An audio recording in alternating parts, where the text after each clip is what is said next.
everyone, I'm Daline Hassan. Bonjour à tous, je suis Daline Hassan, bienvenue. Cette semaine, nous nous intéressons au secteur de l'immobilier au Moyen-Orient pour mesurer la confiance des investisseurs et des promoteurs en ces temps inédits. In these unprecedented times. Nous devons continuer à travailler dur, être prêts pour une reprise très forte du marché. Coming up, we'll focus Nous nous rendrons également au Liban, en pleine reconstruction après l'explosion du mois d'août qui a détruit des quartiers résidentiels et commerciaux de la capitale Beyrouth. of the capital Beirut. But first, Rebecca. Mais d'abord, Rebecca McLaughlin-Istam revient sur les récentes fluctuations du secteur immobilier des Émirats arabes unis et nous parle de la vision à long terme du principal promoteur immobilier du marché, Addar. Developer Addar. La pandémie de Covid-19 a eu des répercussions sur le marché de l'immobilier mondial. Selon la société de conseil et d'investissement Jones Lang LaSalle, les investissements mondiaux sur le plan commercial ont baissé de près de 30% comparé à 2019, pour atteindre 321 milliards de dollars au premier semestre 2020. Le continent américain a été le plus impacté, suivi par la région Asie-Pacifique, l'Europe, le Moyen-Orient et l'Afrique, qui a vu son activité chuter de 13%. La région s'en est relativement mieux sortie selon JLL en raison des accords conclus avant le Covid et qui se sont poursuivis jusqu'au premier semestre. Aux Émirats arabes unis, la société estime que le marché pourrait encore baisser du côté des particuliers. Nous n'avons pas atteint le niveau plancher avec le Covid. Et je pense que les prix de vente et de location pourront encore baisser. À Dubaï, nous parlons de 10 à 15% en moins dans les 6 à 12 prochains mois. À Abu Dhabi, cette baisse est attendue, mais là encore à un rythme beaucoup plus lent. Nous prévoyons 3 à 5% pour les 12 prochains mois. L'offre de logement est très différente dans les deux Émirats. C'est la raison principale de cet écart, selon Dana. Dubaï possède un parc résidentiel de plus de 570 000 unités d'habitation, qui comprend à la fois des appartements et des villas. Alors qu'à Abu Dhabi, il y a 260 000 unités, ce qui montre le volume et la quantité de l'offre dans chacune de ces villes. D'après JLL, les personnes souhaitant acheter peuvent également être intéressées par les projets de Yas et Sadia Thailand à Abu Dhabi, notamment grâce aux plans de paiement intéressants proposés par les promoteurs. Le principal acteur de cette branche à Abu Dhabi, Addar, en est un bon exemple. La société a récemment enregistré une hausse de 2% de son bénéfice net au deuxième trimestre et un bond de 21% de son chiffre d'affaires en glissement annuel, atteignant plus de 544 milliards de dollars grâce aux ventes de stocks et aux projets publics.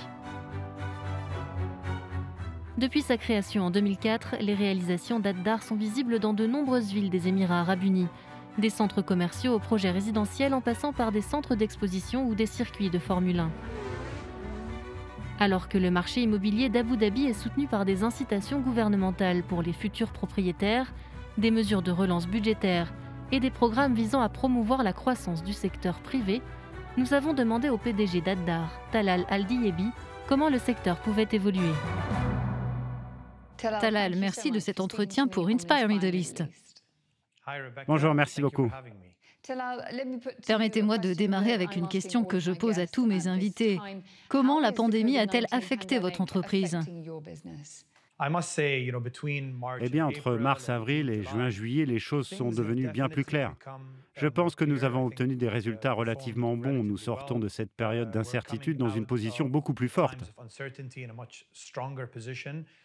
Nous avons obtenu de solides résultats au deuxième trimestre et nous restons optimistes, prudemment optimistes, quant à ce que l'avenir nous réserve.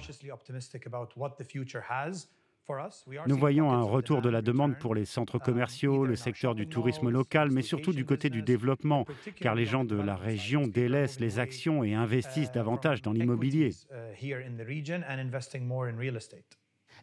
En ce qui concerne la stratégie de croissance d'Addar et surtout ses plans de diversification pour l'avenir, avez-vous l'intention d'investir davantage dans les entrepôts, la logistique et les espaces industriels par rapport aux investissements plus traditionnels dans les commerces et l'hôtellerie ? Nous envisageons en effet de nouveaux secteurs. La logistique et les entrepôts nous intéressent particulièrement depuis un moment. Mais nous n'avons pas encore trouvé la bonne opportunité et la bonne structure pour investir dans ces domaines particuliers. L'autre tendance à venir est la PropTech, qui rassemble les startups de l'immobilier. Nous sommes convaincus que ce secteur n'a pas encore été transformé de la même manière que le secteur financier et d'autres par la révolution numérique. Les investisseurs internationaux et institutionnels ont pris un peu de recul par rapport à l'investissement sur ce marché à l'heure actuelle. Voyez-vous de nouvelles sources de liquidités et de capitaux, par exemple de la part de particuliers et de familles émiraties fortunées? Cette année, nous avons évidemment suspendu tout nouveau développement. Cependant, nous avons réalisé près de 234 millions d'euros de ventes non prévues. Sur certains de nos projets lancés ces 2 ou 3 dernières années, le taux de vente des stocks est plus élevé que jamais. Nous voyons donc que les gens ont tendance à investir davantage. Certains délaissent les actions et d'autres choses au profit de l'immobilier. C'est toujours une activité très attrayante associée au fait que dans cette économie partagée entre nationaux et non nationaux, vous avez une population très fortunée et cette population aime investir dans l'immobilier. Talal, l'offre sur le marché est l'un des points souvent abordés lorsqu'il s'agit de l'immobilier aux Émirats arabes unis. Dans certains Émirats, l'offre est excédentaire. En ce qui concerne le carnet de commandes, quelle est votre stratégie? Il faut être capable de comprendre, d'investir beaucoup dans les datas, de se rapprocher de votre client et de trouver les niches. En tant que leader du marché, il est également de notre devoir de nous assurer que nous ne continuons pas à surconstruire. Enfin, une question à laquelle il est peut-être impossible de répondre. Si l'on parle de calendrier, quand prévoyez-vous la fin de l'assouplissement que nous connaissons actuellement sur le marché immobilier des Émirats arabes unis? Quand la reprise arrivera-t-elle? J'espérais, Rebecca, que vous auriez une meilleure vision que moi. Je vois la trajectoire comme une trajectoire positive. Je vois revenir la confiance. Nous voyons augmenter la fréquentation de nos centres commerciaux, nous voyons les ventes augmenter, nous voyons plus de tourisme local. Les inscriptions dans nos écoles sont encourageantes. Même si nous avons eu une croissance à un chiffre, c'est bien mieux que ce que nous avions prévu lorsque la pandémie a éclaté. Donc la trajectoire est définitivement positive. Que cela prenne 6 ou 12 mois pour se faire à la nouvelle normalité, je pense que la question reste en suspens. Mais en attendant, ce n'est pas un jeu. Nous devons continuer à travailler dur et à être prêts pour la reprise du marché qui sera très forte, notamment à Abu Dhabi. Nous devons nous quitter. Merci beaucoup. Après l'explosion du port de Beyrouth, la reconstruction se chiffre en milliards. Nous examinons quelles mesures pourraient non seulement renforcer le secteur immobilier, mais également aider un pays déjà touché par une crise économique profonde. Alors que le Liban est menacé par l'instabilité politique, une économie défaillante et la pandémie de coronavirus, la livre libanaise a perdu 80% de sa valeur en août, selon l'agence Associated Press.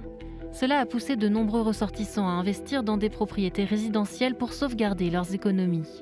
Les ventes immobilières, principalement résidentielles, ont augmenté de plus de 50% dans les 5 premiers mois de 2020, selon la banque Audi, qui évaluait le secteur à près de 3,7 milliards de dollars en mai.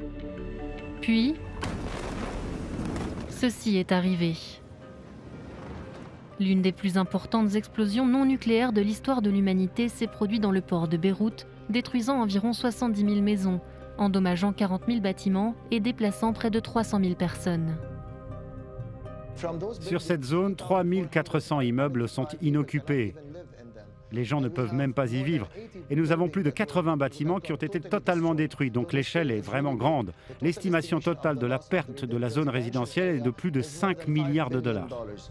Alors que le gouvernement affirmait manquer de fonds et demandait un plan de sauvetage étendu au FMI, les ONG locales ont retroussé leurs manches et ont collecté environ 10 millions de dollars.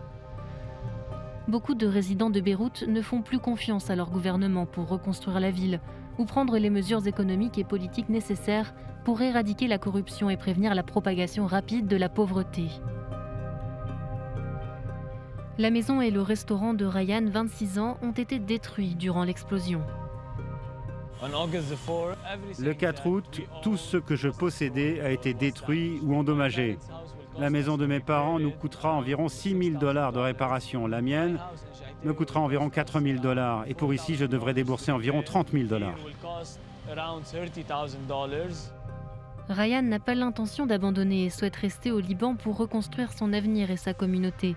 Mais les matières premières comme le verre et l'aluminium sont difficiles à trouver. Les commandes qui prenaient 1 à 2 jours prennent désormais 1 semaine ou 10 jours. Cela retarde nos travaux.